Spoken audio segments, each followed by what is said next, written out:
watch, and my big solid silver watch is this big around.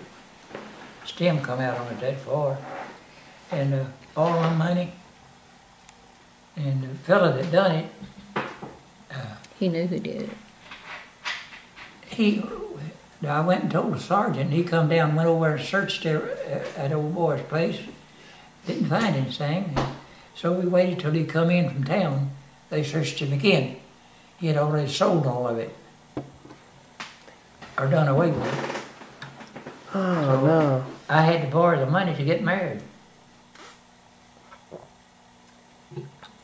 I lost all my money the day. How did he steal it? I mean, what happened? Out of his locker. Well, my foreman, I drove for him for several years there. He told me, he said, if you go down and water that grass we put out today in the morning, I'll see that you get off. He knew I was fixing to get married. Mm-hmm. He said, I'll see that you get Monday off. And said, you can do all of this and get back and everything by noon, Saturday. And that's what I did. I shouldn't have never, if I just hadn't done that, I wouldn't have had to borrow money to get married on. And the boy that carried us to the preacher to get married, his folks were well off, and he had a Model A coupe. Man, it was a nice one. He went to Dallas and bought it. Oh, yeah? Yeah. Anything I needed, though, he seen I got it. But He was your friend? yeah. Did Mama have a wedding dress? Yes. She did. She made it. She did. Yeah, and she wore it down there from her house. She caught a bus and rode to Eldridge and got out and waited for me to get off from work that day. And I picked her up around dark, right at dark, because I had worked all day, and I think, anyhow, Bill Crawford carried us out. And Now, this was in East Texas. Bill Crawford ended up in Houston living next door to Mommy and Daddy. Really? wherever I went, he followed. He was married to Letha Bell. I don't know her. He beat Letha Bell to death. Bill Crawford ended up with a lot of money.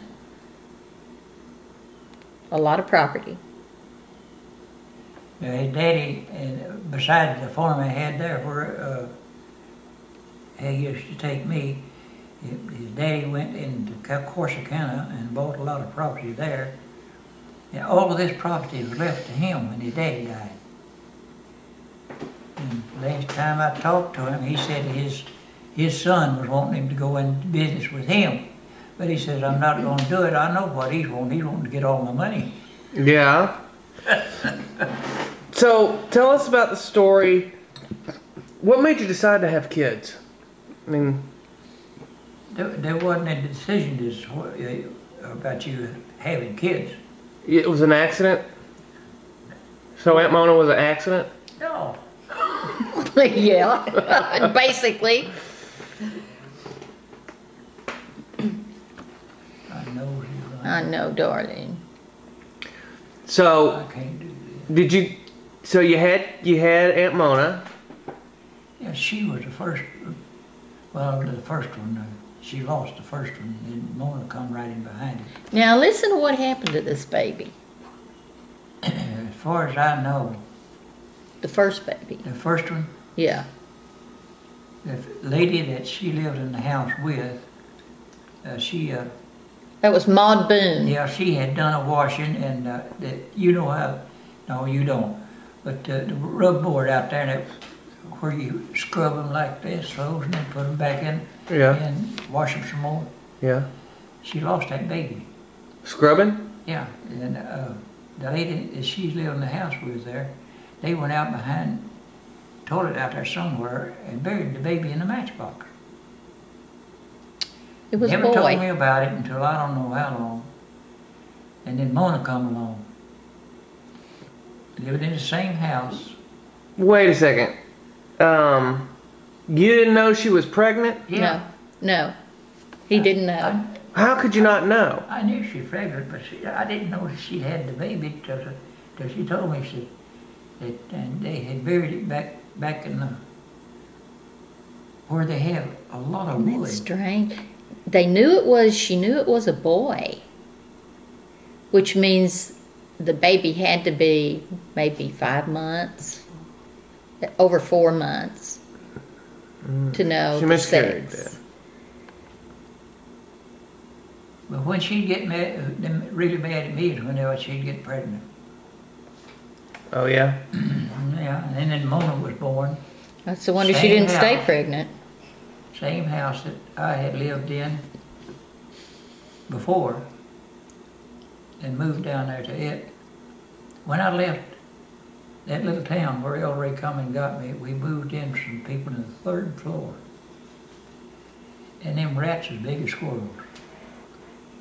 Man, she was scared to death. And as soon as somebody moved, we moved into Miss Brown. And we stayed there for quite some time. But I finally got, in 2 years' time, I got a big raise. I was getting $7 a week. Now I'm going to get 10. Now that was big. He's going to give me a couple of weeks off, a vacation. Well, I got in the car, me and Minnie and Mona, and we headed for Boots and Faye's. They lived on Oyster Creek, and he was working for Montana, Austin Construction Company. Monsanto. Yeah, at Austin Construction Company, and he had a one-room house he had built himself. We stayed all night there. He says, I'm getting moved up. I'm going to be taking care of the clerks and all the rest of them and moving all of their important papers to certain places. Would you like to have my job? I said, what is your job? He said, I'm a janitor. I said, well, how much did it pay? Yeah, well, it paid twice what I was getting from El Ray, maybe more. And I went the next day with him and they hired me. I got in the car and went down to El Ray's that day. And at night when I got all my stuff loaded and Bill Crawford appeared again and we loaded his truck.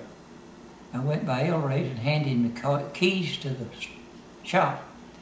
I thought the old boy was going to pass out and he cried. Can't leave me? Yeah, I'm gone. I've got a better job. So I went to work for Austin's Construction Company. And I did that for about 2 weeks, and his secretary come in and said, Barrington, Mr. Shunt wants to see you. He's the head of the whole thing. I said, okay. I went in there, and he said, Barrington, I've got you a lot better job than being a janitor. He says, you're going to go to work with the electricians. He says, the head man out there with the electricians, you're going to be under him, and you'll do what he says do and what he wants you to do, and we're going to give you a big raise. And they did. What were you making now? I don't remember what I was making, but it was, I had a pickup truck to drive. I'd drive it to a certain place, certain building every day to find out what kind of electrical stuff come in, and I would go tear into it to see what all it was and what it looked like and everything. When they asked me, they come over there where the superintendent was at and they wanted a certain thing. The superintendent said,